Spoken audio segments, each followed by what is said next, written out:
Muhammad. Allahumma sholli wa sallim alaihi. Suara saya bisa didengar nggih? Iya, dengar Gus. Oh, Bisa jelas. nggih. Assalamualaikum warahmatullahi wabarakatuh. Assalamualaikum warahmatullahi wabarakatuh. Alhamdulillah wassalatu wassalamu ala Rasulillah Sayyidina Muhammadin ibni Abdillah wa ala alihi wa sahbihi wa mawalah, amma ba'd. Yang sama-sama kita taati, kita muliakan al-muhtaram wal mukarram Kiai Haji Abdul Hakim Mahfud mata'anallahu bituli hayatihi, yang sama-sama kita ta'zimi, kita hormati, yang hadir di majelis Zoom pada malam hari ini, Ibu Nyai Hajah Laili Lailiyah Abdul Hakim Mahfud. Yang saya hormati Bang Yai Didin. Kalau saya dulu manggilnya tahun 2006 itu sering ketemu beliau. Saya ngaturi beliau itu Bang Didin. Kalau dulu Ustadz, maka sekarang sudah sekian tahun maka sudah naik jadi Kiai Haji Syahruddin HM. Amin. Belum Gus, belum. Sudah. Ini sudah dilantik di majelis Zoom ini. Yai, Romo Yai sama Mbah Yai Gus. Sudah yang Kalau berhak. Kiai satu, kalau Kiai satu, kalau Yai dua, Romo Yai telu, Mbah Yai papat. Aku masih belum, masih satu. Nggih. Yang saya hormati pembawa acara pada acara Majelis Wali Santri pada malam hari ini, yaitu Istighosah bersama Ustadz Abdurrahim Umar, dan juga semuanya saja yang mohon maaf tidak bisa saya sebutkan satu persatu yang hadir di majelis Zoom pada malam hari ini. Saya sebenarnya tadi cukup kaget ketika Bu Nyai Leli hadir di majelis Zoom ini, karena terus terang ini saya tambah grogi nih. Tapi mau melarikan diri saya juga tidak mungkin lari dari kenyataan. Sehingga ya sudahlah. Akhirnya sebisa-bisa saya nyun sewu Bu Bude. Nanti mungkin kalau ada hal-hal yang kurang pas mohon diingatkan, diluruskan dan dikoreksi, nggih. Niki ini share screen saya sudah tampil belum di layar para bapak, para ibu sedaya semuanya? Belum? Sudah Gus. Sampun nggih. Ini jadi yang akan kita sharingkan pada malam hari ini adalah bagaimana seharusnya sikap orang tua selagi anaknya di pesantren. Jadi ini sifatnya kita sharing karena saya sendiri sesungguhnya juga sedang terus untuk belajar. Karena anak saya sendiri yang pertama ini sekarang juga lagi di pesantren di Madrasatul Quran di MQ, ya di Tebu Ireng juga, itu kelas 2 MTS. Jadi ini kita sifatnya sharing. Mudah-mudahan dengan kita selalu melakukan kegiatan-kegiatan positif semacam ini, ada peningkatan kualitas kita sebagai orang tua, yang mana tentunya dampaknya juga kepada anak-anak kita yang sedang belajar di pesantren. Itu harapan kita semua. Karena memang kesuksesan anak-anak kita yang sedang menuntut ilmu di pesantren itu tidak lepas dari 3 hal, yaitu kita sebagai orang tua, lalu pihak pesantren yang di dalamnya ada pengasuh, ada para guru-guru, ada pembina dan lain sebagainya, dan juga anak kita yang sedang ada di pesantren. Jadi malam hari ini kita fokus pada bagaimana seharusnya sikap kita sebagai orang tua. Nggih. Jadi sebelum saya masuk ke penjelasan tentang bagaimana sikap kita, saya ingin mengangkat salah satu hadis Rasulullah sallallahu alaihi wasallam, ruwiya an Aisyah radhiyallahu anha an Rasulillah sallallahu alaihi wasallam qala haqqul waladi ala walidihi an yuhsina ismahu wa yuhsina murdi'ahu wa yuhsina adabahu. Diriwayatkan dari Sayyidah Aisyah radhiyallahu anha bahwa Rasulullah Sallallahu Alaihi Wasallam bersabda, hak anak yang menjadi kewajiban bagi orang tuanya yang pertama adalah memberi nama yang bagus. Memang teks di hadis ini itu diungkapkan oleh Hadratur Rasul adalah an yuhsina ismahu. Tapi sesungguhnya kalau saya memahami secara implisit, maka di situ kalau kita kaitkan dengan sabda Rasulullah yang lain, di kesempatan yang lain beliau pernah menyatakan bahwa di dalam doa seorang muslim, artinya dalam nama seseorang muslim itu mengandung doa. Maka di sini memberi nama yang bagus itu sesungguhnya adalah pesan bagi kita orang tua. Menjadi kewajiban kita sebagai orang tua adalah senantiasa mendoakan putra-putri kita. Jadi memberi nama yang bagus iya, lalu senantiasa mendoakan. Karena itu include dalam nama sekaligus realisasinya ya kita harus selalu mendoakan putra-putri kita. Lalu yang kedua, wa yuhsina murdi'ahu, ini kalau terjemah literalnya adalah memberi ASI yang baik. Ini sesungguhnya ada pesan implisit juga, yaitu memberi asupan bagi putra-putri kita, yaitu makanan dan minuman yang halalan thayyibah. Halal sekaligus thayyib. Nanti kita coba kupas tentang ini. Lalu yang ketiga, wa yuhsina adabahu, memberi pendidikan karakter yang unggul. Ini kewajiban orang tua. Ini ada satu pesan implisit bahwa orang tua itu harus memberikan keteladanan sepanjang waktu. Termasuk bagaimana kita memberi keteladanan sekaligus memberikan hak anak kita ketika mereka belajar di pesantren, belajar ilmu-ilmu agama dan ilmu-ilmu yang lain. Ini dalam konteks melaksanakan wa yuhsina adabahu ini. Jadi hadis ini saya kutip dari kitabnya Hadratus Syekh Kiai Haji Hasyim Asy'ari di Adabul Alim wal Muta'allim di halaman yang ke-9. Jadi kenapa saya berangkat dari sini sebelum saya masuk ke materi apa yang seharusnya dilakukan kita sebagai orang tua, ini untuk melandasi agar kita ini betul-betul menyadari bahwa kewajiban orang tua itu apa, lalu anak itu sebagai apa, dan bagaimana anak itu potensi-potensinya seperti apa. Sehingga nanti baru kita akan masuk pada apa yang harus kita lakukan ketika anak-anak kita berada di pesantren. Nah, sekarang saya lanjutkan. Setelah tadi kita bahas sekilas tentang hadis Rasulullah riwayat Sayyidah Aisyah radhiyallahu anha. Ini kita bicara mengenai kedudukan anak dalam kehidupan keluarga. Rasulullah bersabda, arba'un min sa'adatil mar'i an takuna zaujatuhu salihatan wa auladuhu abraran wa khulata'uhu salihin wa an yakuna rizquhu fi baladihi. Ada 4 hal yang menjadikan kebahagiaan seseorang. Yang pertama yaitu memiliki pasangan yang solih atau solihah. Nah, kalau suami berarti memiliki istri yang solihah. Kalau istri berarti memiliki suami yang soleh. Lalu yang kedua, wa auladuhu abrara. Anak-anaknya adalah anak-anak yang berbakti dan berperilaku baik. Yang ketiga, wa khulata'uhu salihin. Teman-teman sepergaulannya adalah orang-orang yang soleh. Dan yang keempat, wa an yakuna rizquhu fi baladihi, apabila rizkinya berada di tempat tinggalnya. Artinya apa? Ya berada di negerinya, berada di daerahnya sehingga tidak terlalu jauh. Ini ternyata dalam sabda Rasulullah itu termasuk salah satu hal yang bisa menjadikan kebahagiaan bagi seseorang. Nah, sekarang kita lanjutkan.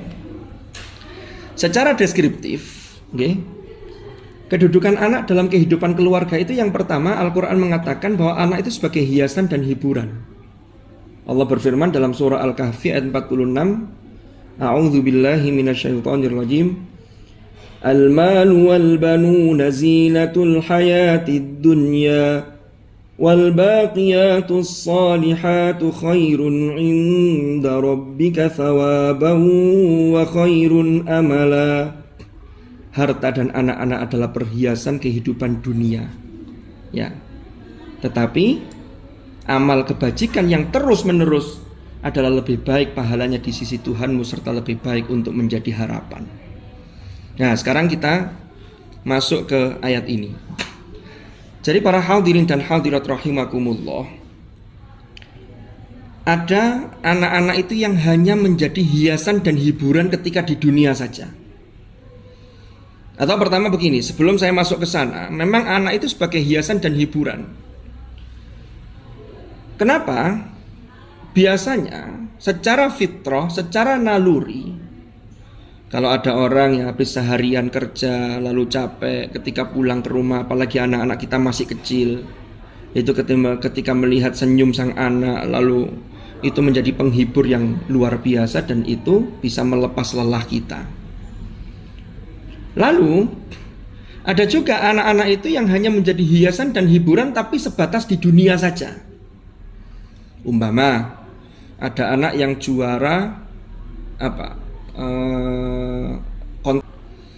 maka boleh jadi orang itu akan bangga, tetapi itu hanya sebatas hiasan dan hiburan dunia. Padahal ayat Al-Quran mengingatkan al-malu wal banuna zinatul hayatid dunya. Tapi jangan berhenti di situ. Wal baqiyatus salihatu khairun inda rabbika thawaban wa khairun amala. Maka kita berharap anak-anak kita itu sebagai hiburan di dunia sekaligus nanti hiasan kita di akhirat. Nah, ini bagaimana caranya? Ya, termasuk anak-anak kita di pesantren kita berharap untuk itu. Sehingga kebahagiaan kita tidak hanya ketika anak-anak kita di dunia lalu kita bangga, tetapi nanti di akhirat anak-anak kita mampu menolong kita sebagai orang tuanya dan memberikan satu celengan bagi orang tuanya, karena anak termasuk investasi akhirat kita kelak. Jadi ini secara deskriptif. Lalu yang kedua, Al-Quran mengingatkan pada kita bahwa anak itu sebagai anugerah Tuhan. Karena bahasanya itu menggunakan wahaba. Termasuk Nabi Ibrahim ketika berdoa itu Rabbi habli minas salihin. Wahaba yahabu itu maknanya menganugerahkan. Artinya apa? Orang yang sudah berkeluarga, ada ikatan pernikahan antara suami istri, betapa banyak yang kemudian diuji oleh Allah tidak dianugerahi putra. Padahal boleh jadi semua hal sudah tercukupi. Ya. Betapa anak itu adalah anugerah. Tetapi seringkali ada orang-orang yang sudah diberi anugerah anak, dia lupa kalau itu adalah anugerah sehingga dia menyia-nyiakan. Ini naudzubillah. Nah ini dua hal yang bertolak belakang. Makanya Al-Quran mengingatkan, termasuk dalam ayat di surah Al-Anbiya ayat 72, wa wahabna lahu ishaqa wa yaquba nafilah wa kullan ja'alna sholihin. Apalagi kalau kemudian anak itu ditakdir oleh Allah menjadi putra-putri yang solih-solihah. Itu betul-betul anugerah yang luar biasa yang tidak bisa dinilai dengan apapun. Nabi Ibrahim alaihi salam itu dinyatakan oleh Allah wa wahabna lahu ishaqa wa yaqub. Jadi Ishak itu putra Nabi Ibrahim, adiknya Nabi Ismail, karena Ishak terlahir dari ibu Sarah. Kemudian Ishak punya anak lagi Yakub, Yakub punya anak lagi Yusuf, dan juga saudara-saudaranya yang lain. Itu semua adalah anugerah. Ishak dan Yakub itu dijadikan oleh Allah sebagai putra-putra yang salih. Dalam surah As-Saffat ayat 99 sampai 100, Nabi Ibrahim itu menyatakan wa qala inni dzahibun ila rabbi sayahdin. Sesungguhnya aku harus pergi menghadap Tuhanku, artinya menuju Tuhan totalitas. Dia yakin Allah akan memberi petunjuk kepadaku, kata Nabi Ibrahim. Lalu Nabi Ibrahim berdoa, Rabbi habli minas sholihin. Ya Tuhanku, anugerahkanlah kepadaku seorang anak yang termasuk orang yang salih. Yang menarik di ayat ini, para hadirin dan hadirat rahimakumullah di majelis Zoom ini, kita ini kadang-kadang itu ya mayoritas, ya banyak di antara kita, tapi mungkin bukan wali santri Tebu Ireng ya, di luar sana. Itu banyak orang tua yang menuntut dan menginginkan anaknya menjadi solih, tapi lupa dia tidak mengupgrade dirinya untuk menjadi solih. Padahal kalau kita lihat, ada satu pesan implisit dalam ayat ini. Nabi Ibrahim itu sebelum berdoa Rabbi habli minas solihin, dia sudah mengatakan inni dzahibun ila rabbi sayahdin. Ini menunjukkan totalitas kesalehan Ibrahim yang menuju kepada Allah. Lalu dia yakin dan dia berharap Allah akan memberi hidayah, memberi petunjuk, memberi jalan yang terbaik, terus begitu. Ini kan sebuah pernyataan dari orang yang solih. Lalu dia memohon pada Allah, Rabbi habli minas solihin. Maka sekaligus ayat ini menjadi renungan bagi kita. Jadi kalau kita betul-betul berharap anak-anak kita solih solihah, maka mulai detik ini tidak ada kata lain kecuali kita juga harus berusaha untuk mensolihkan diri kita. Jangan sampai kita ini hanya berharap anak kita solih tapi kita lupa. Nah ini. Lalu yang berikutnya, anak itu sebagai amanah dari Allah Subhanahu wa ta'ala, maka harus kita jaga. Allah berfirman dalam surah At-Tahrim ayat 6, Ya ayyuhalladzina amanu qu anfusakum wa ahlikum naro. Peliharalah dirimu dan keluargamu dari api neraka. Jadi anak itu adalah amanah. Karena setiap anak itu dilahirkan selalu dalam kondisi fitrah. Kullu mauludin yuladu 'alal fitrah fa abawahu an yuhawwidanihi aw yunassiranihi aw yumajjisanihi. Maka kita ini yang mewarnai anak-anak kita itu. Ya ini. Lalu berikutnya ada ungkapan bahwa anak itu sebagai milik dan kekayaan orang tuanya. Ini sengaja saya beri tanda petik. Karena memang milik di sini maknanya adalah nisbi. Karena sesuatu itu kalau secara hakiki ya miliknya ya milik Allah, walillahi ma fis samawati wa ma fil ardh. Tetapi kan secara nisbi, anak itu pasti dinisbatkan kepada orang tuanya. Walaupun anak-anak kita itu punya kecenderungan yang mungkin boleh jadi berbeda-beda, tapi tetap ada hal-hal yang tidak bisa ditawar. Nah, hal-hal yang tidak bisa ditawar itulah yang oleh dalam bahasanya Imam Al-Ghazali itu disebut dengan ilmu-ilmu yang ulumuddin, yaitu ilmu-ilmu agama. Itu tidak bisa diwakilkan, yaitu ilmu-ilmu yang sifatnya fardu ain, seperti tentang ketauhidan, tentang ubudiyah, bagaimana ibadahnya, yaitu terkait dengan fikihnya, minimal tentang toharoh, kan begitu, sholatnya, lalu membaca Al-Quran, itu tidak bisa diwakilkan. Baru kalau kemudian dia menambahi dengan ilmu-ilmu yang sifatnya fardu kifayah. Ada yang belajar sains, ada yang belajar sosial, ada yang belajar sastra dan seterusnya. Itu yang sifatnya fardu kifayah. Nah, maka di sini ketika ungkapan anak sebagai milik dan kekayaan bagi orang tuanya, maka ini sebuah pesan implisit bagi kita. Maka orang tua harus merawat, menjaga, melindungi, mengembangkan potensi anak-anak mereka sebagai aset kehidupan yang sangat berharga. Ini harus kita pahami sebelum kita masuk ke materi apa yang seharusnya kita lakukan sebagai orang tua. Jangan sampai anak-anak kita itu menjadi, ini diingatkan dalam Al-Quran, yang pertama jangan sampai menjadi fitnah atau ujian bagi orang tuanya. Karena boleh jadi tadi itu banyak faktor lingkungan, faktor salah asuh dan seterusnya. Allah berfirman dalam surah Al-Anfal, wa'lamu annama amwalukum wa auladukum fitnah wa annallaha indahu ajrun azim. Jadi ketahuilah bahwa hartamu dan anak-anakmu itu hanyalah sebagai cobaan, dan sesungguhnya di sisi Allah ada pahala yang besar. Artinya apa? Kalau kita berusaha sekuat tenaga agar anak-anak kita tidak menjadi fitnah bagi kita di dunia, itu ada pahala yang besar di sisi Allah Subhanahu wa ta'ala. Termasuk memondokkan anak kita di pesantren, itu termasuk salah satu ikhtiar kita, yang mudah-mudahan putra-putri kita menjadi putra-putri yang salih-salihah. Lalu yang kedua, jangan sampai anak-anak kita itu menjadi penghalang bagi orang tuanya untuk mengingat Allah. Dalam surah Al-Munafiqun ayat 9 Allah berfirman, Ya ayyuhalladzina amanu la tulhikum amwalukum wala auladukum an dzikrillah wa may yaf'al dzalika faulaika humul khasirun. Wahai orang-orang yang beriman, janganlah harta bendamu dan anak-anakmu melalaikan kamu dari mengingat Allah. Barang siapa yang berbuat demikian, maka mereka itulah orang-orang yang rugi. Dan yang ketiga, Jangan sampai anak-anak kita menjadi musuh bagi kita, yaitu bagi orang tuanya. Na'udzubillah. Allah berfirman, ya ayyuhalladzina amanu inna min azwajikum wa auladikum aduwwal lakum fahdharuhum. Artinya apa? Di antara istri-istri kalian, pasangan-pasangan kalian dan anak-anak kalian ada potensi dia menjadi musuh bagi kalian, maka berhati-hatilah terhadap mereka. Artinya berhati-hatilah itu apa? Ya kita harus mempersiapkan karena anak-anak kita tidak menjadi musuh bagi kita, tidak menjadi musuh bagi agama ini, tapi justru menjadi penyelamat bagi orang tuanya. Kan begitu. Nah, kita lanjutkan. Maka kita ini semua, saya yakin tidak ada seorang pun yang tidak ingin anaknya tidak solih. Pasti ingin anaknya solih. Pasti ingin anaknya solih.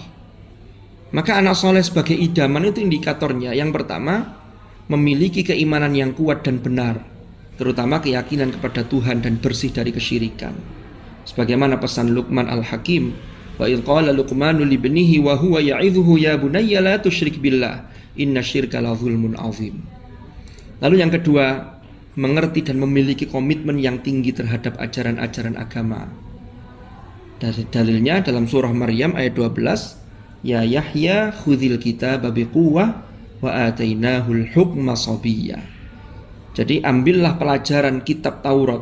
Ini memang konteksnya Taurat, tapi kita ambil ibrah, kita ambil pelajaran. Maka dalam konteks kita sebagai umat Rasulullah Muhammad sallallahu alaihi wasallam, maka pelajarilah kitab suci Al-Qur'an itu dengan sungguh-sungguh.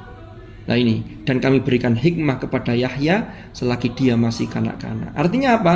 Ini kalau kita kontekstualisasikan, maka ketika kita memasukkan putra-putri kita ke pesantren, ini sesungguhnya agar mereka betul-betul belajar dengan sungguh-sungguh, mempelajari kalamullah, mempelajari ilmu-ilmu Allah.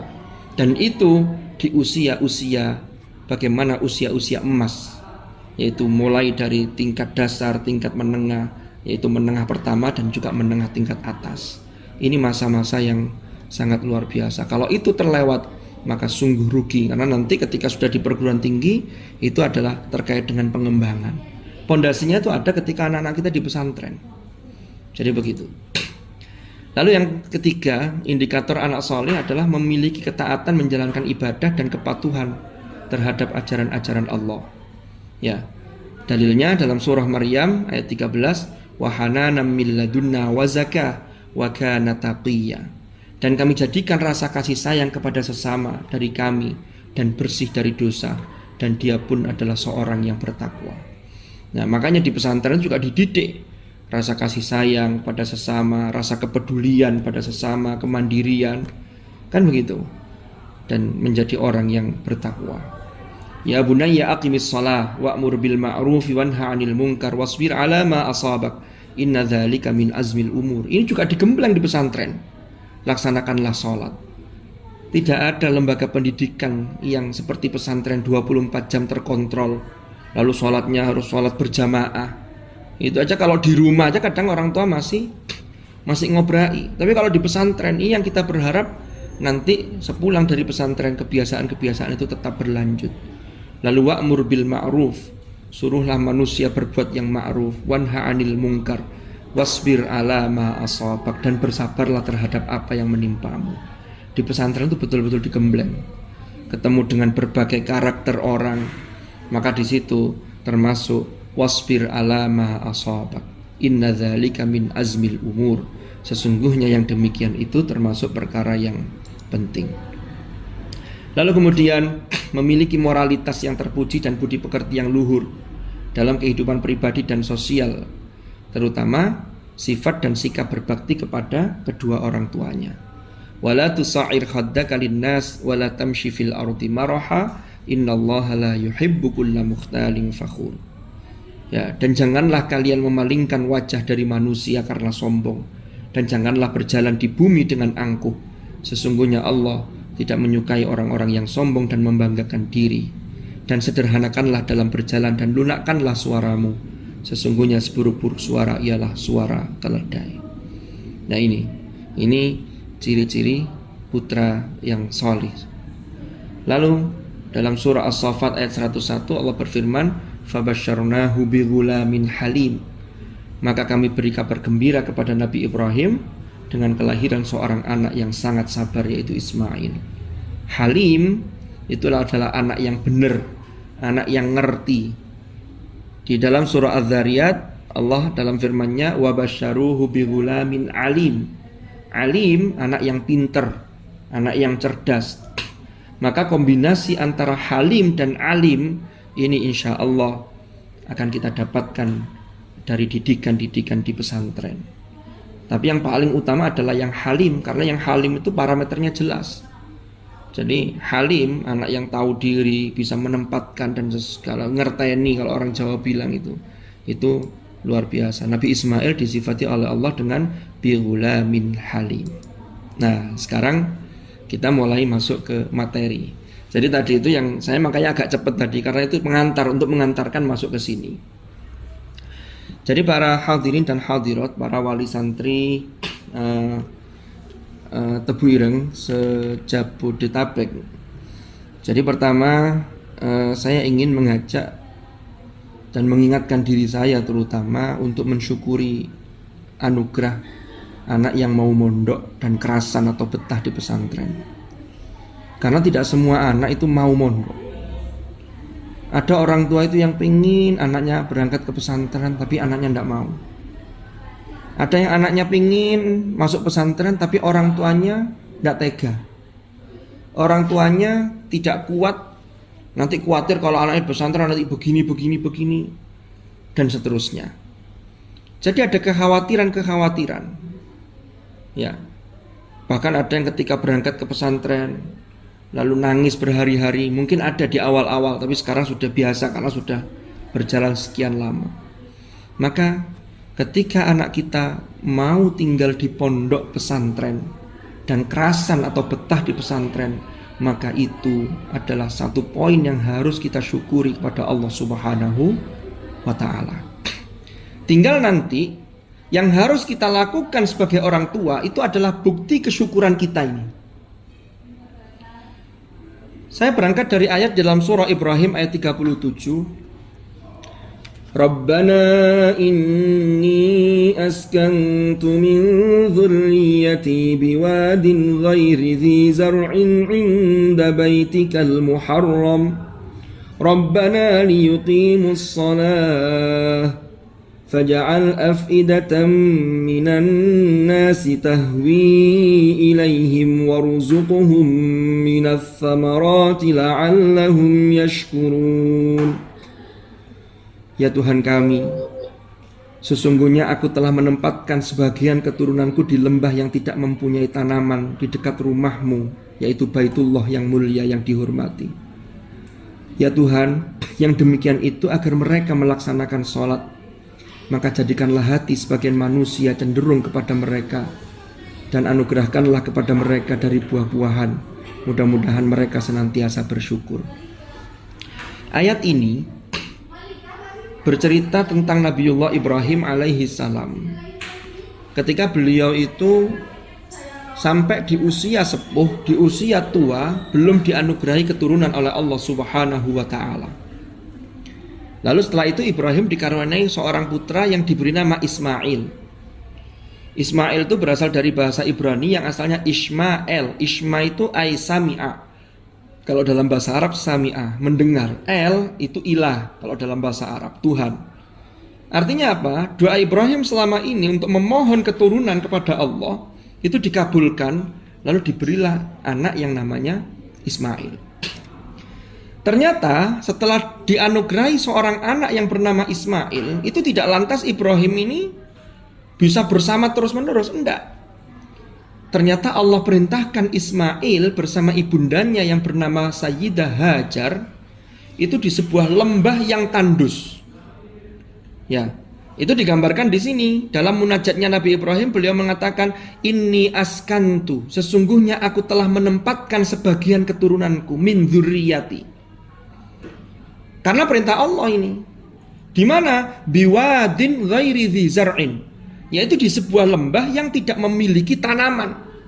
Namanya tidak ada tanaman, itu tidak ada air karena tidak ada kehidupan.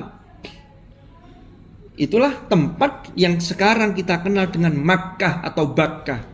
Inna awwala baitin wudi'a lin-nasi lalladzi bi Bakkata mubaraka wa hudal lil alamin. Ya. Kenapa kok Nabi Ibrahim sampai berani menempatkan di sana? Karena ini pertama perintah Allah. Lalu yang kedua, di situ dekat dengan rumah Allah yang mulia, yaitu Al-Ka'bah Al-Musyarrafah. Kan ngoten. Para bapak, para ibu, ini kalau kita kontekstualisasikan hari ini, kalau kita memondokkan anak kita, itu seakan-akan sekarang sudah enak. Kalau dulu kan ini betul-betul tanah, tidak ada tanaman, tidak ada air, tidak ada tumbuhan, tidak ada kehidupan. Tapi Nabi Ibrahim tinggalkan di situ Ismail dengan Hajar. Yang kalau dalam Qisasul Anbiya yang ditulis oleh Abul Fida Ibnu Katsir, itu di sana dinyatakan ternyata Sayyidah Hajar itu hanya ditinggali sekantung kurma dan sekantung air bekalnya itu. Ya. Jadi ketika habis berbekalan, tidak bisa nyari Indomaret juga tidak ada, ATM juga tidak ada. Jadi ya sudah itu bekalnya. Maka dalam riwayat itu dijelaskan Sayyidah Hajar sampai bertanya kepada Ibrahim, apakah serius jenengan ini meninggalkan saya dan Ismail yang masih bayi di tempat seperti ini? Ibrahim tidak bisa menjawab. Baru ketika Hajar bertanya, Allahu amaraka biza, apakah Allah yang memerintahkan kepadamu hal ini? Maka Nabi Ibrahim menjawab dengan jawaban keimanan, na'am. Disitulah Sayyidah Hajar juga menjawab dengan jawaban landasan keimanan yang kokoh, idzan huwa lan yudayyi'ana. Kalau begitu berarti dia Allah tidak akan menyia-nyiakan kami. Loh kan begitu. Nah ini kalau kita kontekstualisasikan, anak-anak kita, para bapak, para ibu, yang kita taruh di pesantren, itu kalau di rumah kan fasilitas lebih-lebih. Pertama, gadget, HP, itu bisa full 24 jam. Zaman sekarang tantangannya kan itu. Nonton TV, main PS, main game online, wah lengkap sudah. Tapi begitu di pesantren, fasilitas itu harus off, karena itu tidak boleh. Maka kalau ada para bapak, para ibu yang masih memfasilitasi, maka ini sesungguhnya belum menyadari peran sebagai orang tua seperti Ibrahim. Jadi kalau sudah berangkat ke pondok, ya sudah. Kalau bawa HP, titipkan pembinanya, atau dititipkan di pengasuh, atau titipkan siapa, ya sudah. Hanya di waktu-waktu tertentu ketika mau pulang, atau ketika biasanya lewat pembinanya, nanti ada jadwal untuk nelpon orang tua, ya sudah, ikut aturan itu. Nabi Ibrahim saja dulu tidak ada telepon, tidak ada, tapi betul-betul koneksi batin yang kuat. Maka kalau kita tinggalkan anak-anak kita, memang kelihatannya anak-anak kita itu sengsara hari ini. Tidak bisa main HP, lalu makannya ya begitu di pesantren. Tapi pesantren hari ini, apalagi di Tebu Ireng dan sekitarnya ini, insya Allah gizinya masih bagus, cukup terjamin. Masih ada pesantren-pesantren lain yang makannya hanya 2 kali, itu lauknya juga pramuka, kalau tidak tahu ya tempe. Tapi Tebu Ireng kan tidak. Sudah ada 4 buah-buahan juga sudah dicukupi. Kan begitu. Jadi kita ini sudah jauh lebih bagus dibanding Ibrahim ketika meninggalkan Ismail di lembah yang tandus. Kenapa kok Ibrahim mau meninggalkan putranya yang masih bayi dan istri beliau yaitu Sayyidah Hajar? Pertama, inda baitikal muharram. Karena dekat dengan rumahmu ya Allah, yaitu Baitullah. Lah kalau kita kontekstualisasikan, di rumah itu anak-anak kita dapat apa? Maka kalau kita taruh di pesantren, maka di situ dekat dengan ahlul ilmi, dekat dengan sumber ilmu, dekat dengan kalamullah, dekat dengan masjid, sholat jamaah. Maka di situ sama dengan konteks dekat dengan rumah Allah. Maka di situ para hadirin dan hadirat. Jadi kalau mondokkan anak, sudah, ini karena inda baitikal muharram. Tujuannya apa? Nggak usah mikir yang macam-macam. Oh nanti anak saya biar jadi ini. Karena kita kembali ke tadi itu, bahwa anak itu sesungguhnya investasi akhirat kita. Jangan sampai hanya menjadi perhiasan dunia, tapi harus menjadi perhiasan di akhirat kita. Maka Nabi Ibrahim doanya, Rabbana liyuqimus shalah. Ya Allah, ya Tuhan kami, demikian itu agar mereka betul-betul senantiasa mendirikan dan menjaga sholatnya. Coba kalau di rumah, tidak di pesantren. Na'udzubillah. Itu pasti sholatnya tidak teratur itu. Anak tidak mondok. Kalau di pesantren lalu pulang ketika liburan, kalaupun ada meleset-melesetnya sedikit, tapi tetap dia masih sudah punya pondasi bagaimana liyuqimus shalah. Kalau itu sudah terbangun, faja'al af'idatan minan nasi tahwi ilaihim. Maka jadikanlah hati sebagian manusia cenderung kepada mereka. Maka orang lain akan respect. Orang lain akan melihat, oh ini putra ini bagus, akhlaknya bagus dan seterusnya. Baru kemudian Nabi Ibrahim warzuqhum minats tsamarat, berdoa kepada Allah agar mereka diberi rizki dari buah-buahan. Saya dulu pernah angan-angan ayat ini. Kenapa kok Nabi Ibrahim itu mohon pada Allah itu warzuqhum minats tsamarat? Kok tsamarat yang disebutkan, kok buah-buahan?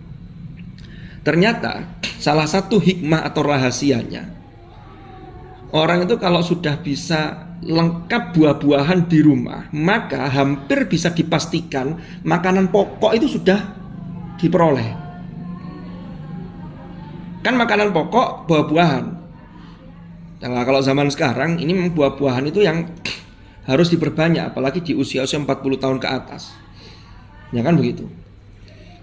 Lah kalau orang makanan pokok saja belum, mohon maaf, itu sulit untuk mendapatkan karena kondisi perekonomian dan lain sebagainya, maka mendapatkan buah-buahan juga lebih sulit. Kenapa? Karena buah-buahan itu kalau dihitung dengan nasi itu jelas lebih mahal buah-buahan. Maka ketika Nabi Ibrahim warzuqhum minats tsamarat, maka kalau buah-buahan saja sudah tersedia bagi mereka, Allah yang jamin ini.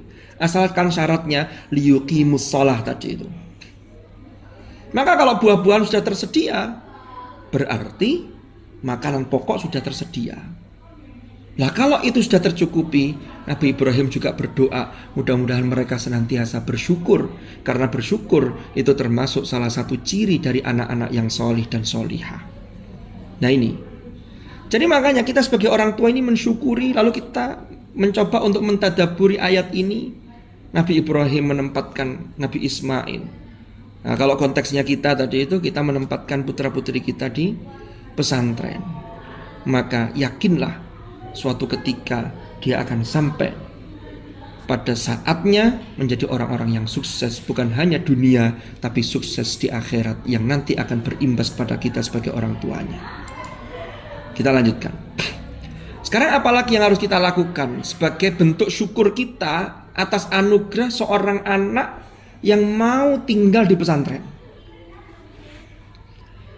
Saya mengangkat ayat dalam surah Al-Ahqaf ayat 15. Wa wassaynal insana biwalidayhi ihsana hamalathu ummuhu kurhan wa wada'athu kurha wa hamluhu wa fisaluhu 30 shahra hatta idza balagha ashuddahu wa balagha 40 sanah qala rabbi awzi'ni an ashkura ni'mataka allati an'amta 'alayya wa 'ala walidayya wa an a'mala salihan tardahu wa aslih li fi dhurriyyati inni tubtu ilaika wa inni minal muslimin. Terjemah maknanya ya, dan kami perintahkan kepada manusia agar berbuat baik kepada kedua orang tuanya. Nanti kita akan masuk, intinya itu ada di hatta idza balagha ashuddahu wa balagha 40 sanah. Tapi Allah mengingatkan kepada kita dulu agar kita berbuat baik kepada kedua orang tua.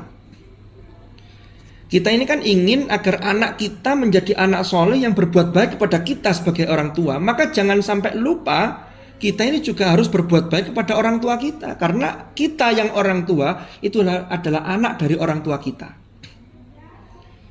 Memang di dunia itu ujian orang itu macam-macam. Ada orang tuh yang diuji dengan anaknya, ada yang anak diuji dengan orang tuanya, itu juga ada.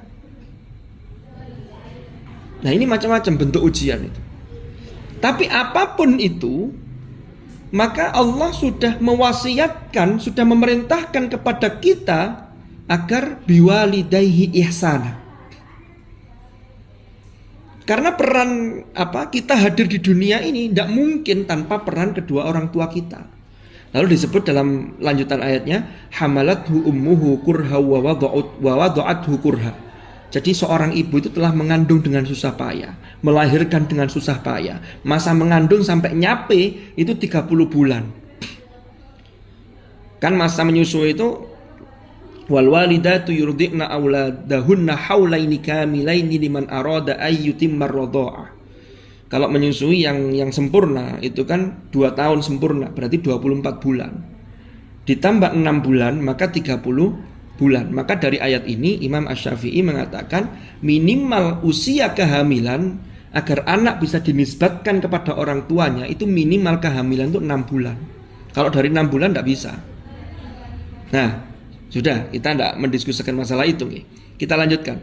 Hatta idza balagha asyuddahu wa balagha 40 sanah. Sampai apabila dia seorang anak, ya seorang anak itu akan tumbuh menjadi orang tua. Bagi anaknya berarti bagi cucu orang tua kita. Nah, itu telah dewasa dan mencapai umur 40 tahun. Ini yang menarik ini. Sampai ada banyak buku yang ditulis misteri di balik usia 40 tahun. Termasuk para nabi itu diangkat itu di atas usia 40 tahun. Nabi Muhammad Rasulullah sallallahu alaihi wasallam diangkat jadi nabi dan rasul usia 40 tahun. Nabi Musa. Nah, yang menarik di ayat ini, hatta idza balagha asyuddahu wa balagha 40 sanah. Orang itu kalau sudah mencapai 40 tahun, biasanya atau mestinya dia sudah mulai menyadari betul-betul sebagai orang tua dan sebagai anak apa bakti dia yang sudah diberikan kepada orang tuanya.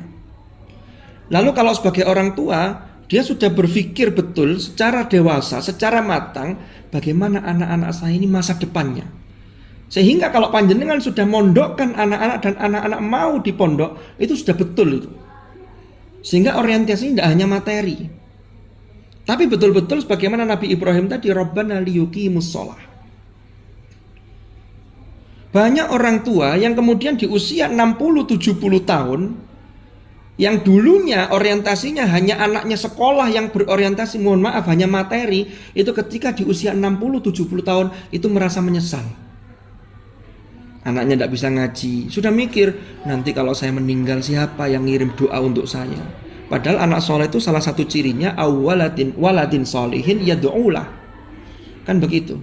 Dalam hadis idza mata bnu adama in qata'a amaluhu itu illa min thalathin. Jadi 40 ini. Lalu ketika usia 40, ini usia umpama seseorang itu menikah di usia 25 tahun. Maka dari 25 menuju ke 40 itu ada waktu 15 tahun. Kalau orang menikah 25 tahun lalu punya anak di usia 26 tahun, 1 tahun kemudian lahir, maka di usia 40 tahun anaknya itu berarti usia 14 tahun. Usia 14 tahun itu usia anak-anak kita SMP itu ya, di sanawiyah, berarti di pesantren. Karena ya kalau mau dipondokkan sejak kecil juga ada, cuman itu tergantung kembali kepada orang tuanya dan bagaimana sudut pandang orang tuanya. Tapi yang cukupan biasanya dari kasih sayang orang tua sudah cukup. Anak masuk pesantren di usia MTS atau SMP itu cukup, sehingga dia 6 tahun berproses, nanti tinggal pengembangan di fase berikutnya. Nah itu betul-betul usia 40 itu dia menyadari betul, sampai dia kemudian dalam ungkapan doa itu, makanya kesadarannya diungkapkan dalam doa, Rabbi auzi'ni an ashkura ni'mataka allati an'amta alayya. Ya Tuhanku, berikanlah kepadaku petunjuk agar aku dapat mensyukuri nikmatmu yang telah engkau limpahkan kepadaku dan kepada kedua orang tuaku. Karena dia sudah merasa sebagai orang tua, maka di sini dia merasa, ya Allah, kenapa kok saya dulu kurang berbakti pada orang tua? Itu biasanya terasa di situ. Yang dulu masa mudanya gudo itu apa ya? Menggoda orang tuanya atau ya agak nakal. Itu menyesal biasanya di usia 40. Kalau 40 tahun tidak ada penyesalan, ini berbahaya. Karena orang itu kalau punya kebiasaan buruk, masih di bawah usia 40, dia masih bisa merubah untuk jadi baik, maka insya Allah akan bisa berubah jadi baik. Tapi kalau 40 lebih, kebiasaan buruknya tidak bisa hilang, maka akan lebih sulit untuk merubahnya. Itu bisa dilihat itu. Bukan berarti tidak bisa ya, kalau lebih sulit ya berarti prosesnya itu lebih berat dilakukan. Makanya Rabbi auzi'ni an ashkura ni'mataka allati an'amta alayya wa ala walidayya. Lalu yang kedua, dari kesadaran kedewasaan dirinya itu, dalam pendewasaan ketika umurnya sudah mencapai 40 itu, dia juga berdoa kepada Allah, wa an a'mala sholihan tardhah. agar berbuat kebajikan yang kau ridhoi, melakukan amal soleh yang mendapatkan ridho Allah. Karena ternyata kalau kita lihat dari ayat ini, ada amal yang kelihatannya solih di luarnya, ternyata Allah tidak ridho. Ada orang sedekah tapi uang hasil korupsi, ini Allah tidak ridho, berarti bukan amal solihan tardho. Nah, yang menarik di lanjutan ayatnya, wa aslih li fi dzurriyyati, berilah aku kebaikan yang akan mengalir sampai anak cucuku. Ini yang kembali ke yang kita di depan tadi. Maka kita berharap anak cucu kita solih solihah, jangan lupa untuk mengupgrade diri kita menjadi solih solihah lebih dulu. Ini penting sekali. Wa aslih li fi dzurriyyati. Ada mufassirin yang lain yang mengatakan kalau wa aslih li fi dzurriyyati itu maknanya bisa begini. Kalau ini kan yang diterjemahan ini, berilah aku kebaikan yang bisa mengalir sampai anak cucu. Karena kesolehan seseorang itu akan berdampak kepada anak cucunya.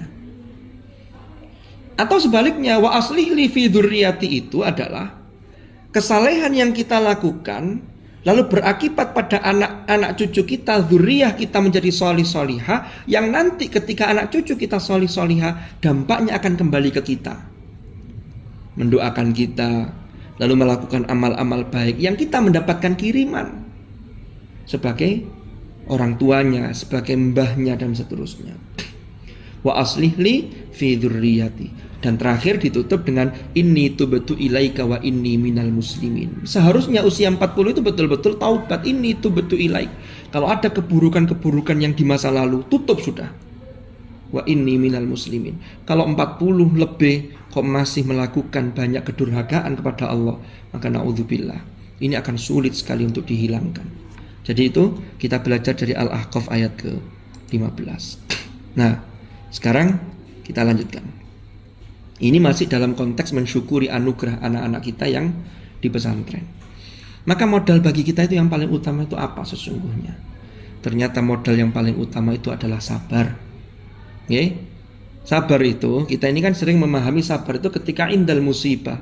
Padahal sabar itu konteksnya luas. Termasuk as-sabru ala ta'ah, yaitu kesabaran dalam menjalankan ketaatan. Itu sebagai bukti kesyukuran kita. Ini berangkat dari ayat wal yakhshal ladzina law taraku min khalfihim dzurriyyatan dhi'afan khafu 'alaihim falyattaqullaha wal yaqulu qawlan sadida. Dan hendaklah takut kepada Allah orang-orang yang sekiranya mereka meninggalkan keturunan yang lemah di belakang mereka. Yang lemah iman, naudzubillah. Lemah secara ekonomi, naudzubillah. Lemah dalam hal moral, naudzubillah. Maka jangan sampai, kita ini harus takut kepada Allah. Maka harus kita persiapkan. Kita harus punya rasa khawatir. Jangan sampai meninggalkan generasi atau keturunan atau dzurriyah yang di'afan. Di'afan itu lemah dalam segala hal, naudzubillah. Maka caranya gimana? Ternyata kata kuncinya falyattaqullah wal yaqulu qawlan sadida. Hendaklah bertakwa kepada Allah. Lu laki-laki, kalau kita mempersiapkan diri agar anak keturunan kita menjadi orang-orang yang kuat, maka kuncinya ternyata peningkatkan kualitas takwa kita. Dan itu dimulai dari wal yaqulu qawlan sadida, bertutur kata yang benar. Jadi ini kelihatannya sepele, tapi dari ungkapan kata-kata itu akan berimbas pada hal-hal yang lain. Karena dari kata-kata itu kadang-kadang akan masuk pada kebiasaan. Kebiasaan akan masuk pada karakter, dan karakter itu akan mendarah daging yang mengantarkan kita hingga akhir hayat kita. Maka kalau yang kita katakan adalah sesuatu yang benar, lalu menjadi kebiasaan, menjadi karakter, itulah yang akan mengantarkan kita untuk husnul khotimah ketika menghadap Allah Subhanahu wa ta'ala. Nah, kita lanjutkan. Lalu sabar ini dalam hal apa? Kan tadi saya sebutkan bahwa as-sabru ala ta'ah. Maka sebagai bentuk kesyukuran kita yang harus kita lakukan, yang pertama adalah sabar dalam hal mendekatkan diri kita kepada Allah, taqarrub ilallah. Jadi sekali lagi saya menyampaikan ini juga pengingat bagi diri saya. Ya, ini mendekatkan diri kepada Allah. Maka ini harus terus kita lakukan. Apa yang sudah kita lakukan hari ini, besok seperti apa. Jangan sampai anak-anak kita ketika di pondok itu diobrai untuk ngaji, tapi kita di rumah kita lupa tidak ngaji. Ketika anak-anak kita diobrai untuk sholat, maka jangan lupa kita di rumah juga sregep. Karena nanti ada koneksi batin antara orang tua dengan anak. Orang tuanya sregep, maka anak akan ikut sregep. Bahkan kalau anaknya sregep, maka kita harus malu. Kalau anak kita rajin, kita harus malu kepada diri kita dan malu kepada Allah kalau kita tidak rajin. Lalu sabar dalam hal apa? Dalam mendoakan putra-putri kita. Ini juga butuh kesabaran. Lalu sabar dalam hal apa lagi? Mencarikan ma'isyah yang halalan thayyibah untuk kiriman bagi putra-putri kita. Jangan sampai ada hal-hal yang haram yang masuk, yang kita kirim kepada putra-putri kita. Na'udzubillah. Karena itu akan berdampak pada ilmu yang mereka terima. Nanti ada hijab. Ini khawatirnya. Maka halalan thayyibah ini akan mengantarkan kepada keberkahan. Makanya makna doa ketika akan makan itu Allahumma barik lana fima rozaqtana wa qina adzabannar. Apa kaitannya makan dengan penjaga dari api neraka? Allahumma barik lana, berkahilah bagi kami fima rozaqtana, dalam hal sesuatu yang telah engkau rizkikan kepada kami, yaitu makanan. Karena makanan itu diolah oleh tubuh, lalu dibakar oleh oksigen, dan itu menjadi energi. Kalau orang kemasukan barang haram, baik secara dzati atau secara hukmi haramnya, maka ini akan mengantarkan seseorang itu melakukan hal yang baik itu berat. Sebaliknya akan mudah melakukan hal yang buruk. Tapi kalau yang dimakan adalah halal, thayyib. Jadi kalau thayyib itu mesti halalnya. Kalau halal belum tentu thayyib. Makanya dalam Al-Quran diperintahkan kulu itu yang halalan thayyibah. Di juz 18 di juz 17 ya. Itu ayatnya, ya ayyuhar rusulu kulu minat thayyibat wa'malu sholihah. Wahai para rasul, makanlah yang thayyib. Gandengannya apa? Wa'malu sholihah. Sehingga makanan yang thayyib, ya bergizi, ya higienis, ya halal, jelas halalnya, barokah, itu akan mengantarkan wa'malu sholihah, mengantarkan orang akan ringan untuk berbuat sesuatu yang sholih. Maka kita sebagai orang tua sabar dalam hal mencari ma'isyah untuk kiriman bagi anak-anak kita. Lalu sabar dalam hal apa lagi? Termasuk sabar dalam menahan kerinduan dan rasa kangen terhadap putra-putri kita. Memang ada rasa rindu, tapi yakinlah kerinduan, rasa kangen yang mungkin sampai mengucurkan air mata karena kita kangen pada putra-putri kita, itu nanti akan terbalas dengan mata air kebahagiaan ketika saatnya nanti. Karena kalau anak kita sekarang bersama kita, lalu di rumah, sekolah di rumah, ini malah dapatnya sedikit, tidak dapat apa-apa. Betapa banyak orang tua yang kemudian kewalahan ya menghadapi anak-anaknya, putra-putrinya, karena yaitu tadi tidak bisa menahan rasa rindu ketika di pesantren, akhirnya bawa pulang aja, akhirnya justru malah berakibat fatal untuk masa depan putra-putri kita. Lalu yang berikutnya, sabar dalam hal apa? Yaitu mempercayakan putra-putri kita di pesantren kepada pengasuh, kepada pembina, kepada asatidz. Lalu ada komunikasi yang baik, saling mendoakan, mensupport dan seterusnya. Maka ini harus terjalin sehingga putra-putri kita belajarnya juga nyaman. Lalu orang tua juga betul-betul totalitas mempercayakan sehingga tidak ada keraguan dan lain sebagainya. Karena di pesantren itu adalah tempat menuntut ilmu yang paling tepat. Kita mengutip dawuhnya Imam Ibnu Sirin, Imam Muhammad Ibnu Sirin itu mengatakan begini, inna hadzal ilma dinun fanzuru amman ta'khuduna dinakum. Sesungguhnya ilmu ini itu adalah agama. Maka telitilah, lihatlah terlebih dahulu dari siapa kalian mengambil agama kalian. Maka memasukkan anak-anak kita di pesantren itu adalah pilihan yang tepat, karena mereka akan mendapatkan ilmu, mendapatkan ajaran-ajaran agama yang bisa dipertanggungjawabkan, yang sanadnya sampai bersambung kepada Rasulullah Sallallahu Alaihi Wasallam. Lalu sabar dalam hal apa? Mengantar dan mengunjungi ketika sambang putra-putrinya. Ini kalau yang jauh dari Jakarta, ini kan butuh transport, capek, butuh perjalanan. Ketika panjenengan sabar juga dalam hal ini, maka insya Allah ini akan membuka keberkahan termasuk untuk kesuksesan putra-putri kita. Dan juga sabar dalam hal apa? Sabar dalam menghadapi omongan atau celotehan orang-orang yang anti pesantren. Ini juga butuh sabar ini.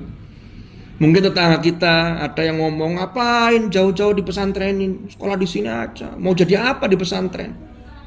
Nah, apalagi kemarin ketika ada kasus di pesantren itu, wah di pesantren tuh kayak gitu.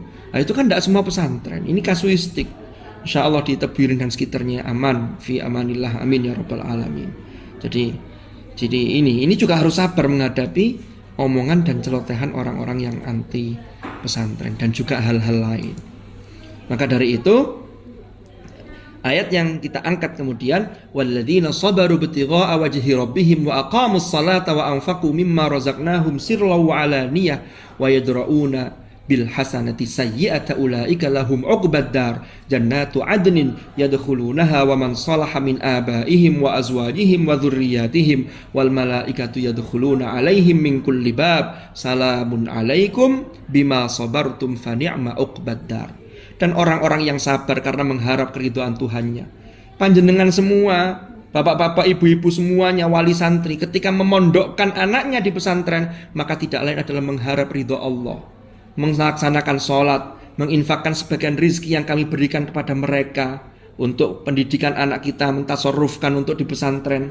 Maka secara sembunyi atau terang-terangan, serta menolak kejahatan dengan kebaikan, orang-orang itulah yang mendapat tempat kesudahan yang baik. Nanti di akhirat kita dikumpulkan oleh Allah bersama dengan anak-anak kita, putra-putri kita, keturunan kita yang solih-solihah, yaitu di surga Aden.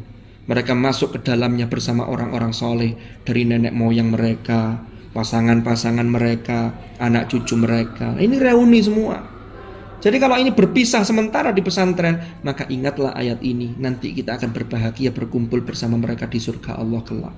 Dan malaikat masuk dari pintu-pintu sambil mengucapkan salamun alaikum bima sabartum, selamat sejahtera atas kalian, atas kesabaran panjenengan semua, atas kesabaran kalian, maka alangkah nikmatnya tempat kesudahan itu. Para hadirin dan hadirat, mungkin itulah yang bisa saya sampaikan. Dan terakhir sebelum saya akhiri, izinkanlah saya menyampaikan munajat dan kita bermunajat kepada Allah Subhanahu wa taala. Munajat kita semua kepada Allah. Ya Allah, mudah-mudahan Kau jadikan putra-putri kami sebagai penyejuk mata hati kami ketika di dunia, terlebih ketika kelak di akhirat-Mu ya Allah.